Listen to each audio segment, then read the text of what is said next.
some of these were saved. I still get angry about it. 40 rolls of film, for Christ's sake, and they erased them. Anyhow, next picture, please. This is, no, go back to this there. Yeah, this is important. It's the same photo, Landsberg, but the next negative, 9838, of this object here, flying by. Next picture. Now we're getting into some nitty-gritty. I want to give you just a brief little bit of history here. Back in the early days of NASA and the Apollo program, I got this picture from the Japanese Space Agency, the Japanese NASA. They have a tremendous program going over there in Japan. You know, the Japanese are bright people.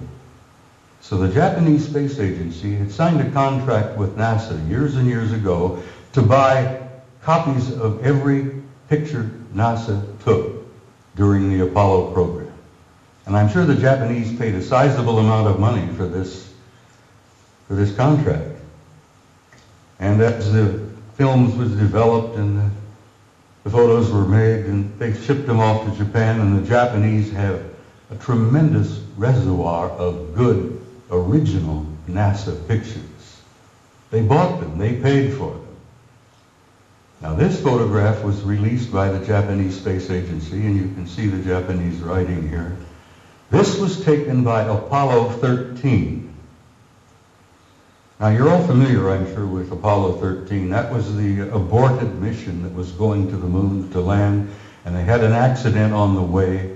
They couldn't land. They damn well barely got back. While they are on the way to the moon, here's the moon,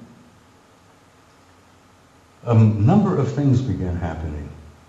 Some strange objects were appearing outside the windows of the spacecraft. And guys, they grabbed their Hasselblad camera and started taking pictures. This photograph shows 3 different objects here. This looks like a circular object with an enlarged dome on top. This is a smaller object, a circular kind of disc-shaped craft. But coming in from the right margin of this particular picture is this. Next picture, please. Here we are. This is a blow-up of the positive in the photograph. And here is a blow-up of the negative of the photograph of this object here. Ladies and gentlemen, this particular object is 5 miles long. And I'm tempted to use the term big mother. No pun intended, but it appears to be a mothership. It's gigantic. It's 5 miles long. And here these NASA guys are up there in this little cramped Apollo capsule. And they look out their window and they see something that's 5 miles long. It shakes them up a little bit. When they got back to NASA with these pictures, it shook them up a hell of a lot. Next picture, please. This is the next sequence. Here this large mother has moved into the middle of the frame, and something else has shown up over here, which has been estimated to be 2 miles long. But this really upset the guys. I've never been able to find out which one of the 3 Apollo members of the Apollo 13 crew would admit to ever having taken these pictures. Because as you know, the Apollo astronauts were threatened with their lives. I kid you not, they were threatened seriously. They even threatened their families if they ever divulged any of the information that they knew. Next photo, please. Yeah, here we are. Here's the big mother. Here's the other one, 2 miles long. Here's a picture of the positive. This is the negative. This mother is 5 miles long. Up here you see what appears to be two circular objects either arriving or departing from that particular big ship. I can almost understand why the authorities in NASA, why the authorities in the space program didn't want this information to come out. They were frightened. They were stunned. They couldn't deal with it themselves, and they figured that if they couldn't handle it, you couldn't handle it. There would be social disruption, I believe is one of the terms they used. They would disturb the body politic, I believe the term they used. So they clamped the lid down on this, and it's still down, and it's going to stay down, I'm afraid, for some time yet, until people like yourselves and people like me and the rest of them here on the stage, by pushing and prodding and chipping away at this lie and this secrecy, eventually we will succeed.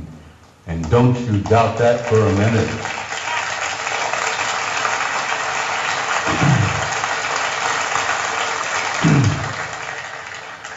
Now you're in for another photograph that I think will shock you some. In 1980, NASA, never a straight answer, launched the Voyager program to Saturn. They launched this little mechanical spaceship filled with cameras and film and so on. Wanted to go to Saturn because something had been going on in the rings of Saturn, around the moons of Saturn, that didn't make a lot of sense. Some anomalous events were taking place in Saturn, near Saturn, at Saturn. So they launched the Voyager in 1980. The pictures they got back from Voyager was so stunning and so shocking that they just locked them up in the safe. Fortunately, I met and developed a friendship with a retired NASA scientist by the name of Norman Berggren. Norman Berggren worked for NASA for about 30 years. He was a technician, a scientist on the Voyager program to Saturn in 1980. Norman decided, after waiting a number of years, for NASA and the authorities to be candid and honest and forthright and tell us what they really found up at Saturn. And Norman got so frustrated he wrote a book. Now he couldn't get it published in the United States. No American publishing house would even touch it. Norman Berggren had to go to Scotland, for God's sake, to Aberdeen to get his book published. And he he did succeed. He got his book. It's a piece of genius. It's a beautiful piece of work. And the things that they photographed near Saturn appeared in print for the first time. Next photo, please. There we are. This is the A-ring of Saturn. And you're all familiar with what Saturn looks like. It's a beautiful planet. It's giant. It's a big one. But it's got rings all around it. Well, this is the A-ring, and here is an object that is self-luminous, obviously artificial, larger than our moon. It seems to be moving all around throughout the rings of Saturn among the moons of Saturn. And Saturn's got a couple of dozen moons. This object here, as I said, larger than our moon, moving all around apparently under intelligent control in the rings of Saturn. Now, try for a moment, if you can, to imagine a kind of a technology that is capable of constructing something larger than our moon, that's artificial, that moves around wherever it wishes to go, that's probably got several thousand guys inside. That is shocking to some people. Next picture, please. Next photograph. This is the piece de resistance, I guess, as the French say.